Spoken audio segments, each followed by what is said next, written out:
ساتھ. انہوں نے اپنے مسائل بتایا کہ میرے یہ مسئلے ہیں, سائیکیٹرسٹ, سائیکولوجسٹ, سائیکوپیتھولوجسٹ کے پاس میں جاتا ہوں اور میں نے تو لاکھوں ہزاروں روپیہ ان کو دے دیا لیکن سمجھ نہیں آتی کہ میرا پرابلم کیا.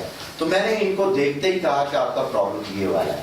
اس کے بعد میں نے ان کی ایک بات کی, وہ بات میں نے ان سے یہ کی تھی کہ آپ نے ہر صورت میں کسی نہ کسی سیشن کا حصہ رہنا ہے.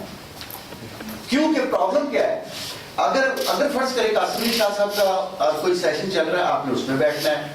اگر سلطان صاحب کا بیٹھا وہاں پہ بیٹھنا ہے, غزالی صاحب کا, جو بھی شخص سیشن کر رہا ہے آپ نے بیٹھنا ہے تاکہ آپ کے پاس زیادہ سے زیادہ نالج آئے اپنی پرابلم کے لیے. تو الحمدللہ رب العالمین کی یہ ان کی بہت سی کتنی پرابلم آپ کی تھی اس کا حل ہوگی آلموسٹ آل اور اس وقت یونیورسٹی میں پڑھ بھی رہے ہیں, نہیں تو یہ چھوڑ چکے تھے سارا کچھ. تو اسی طرح سے ہوتا کیا ہے کہ کوئی شخص آپ کو موٹیویشن دیتا ہے اور یہ جو سیشنز ہوتے ہیں جس میں آپ آ کے بیٹھتے ہیں اس سے آپ کو نئی چیز کے بارے میں علم ہوتا ہے. چاہے سیشن کوئی بھی کر رہا ہو, کوئی بھی انسان, کوئی بھی, کیونکہ وہ آپ کا ویل وشر ہے نا, آپ کے لیے کرنا چاہتا ہے.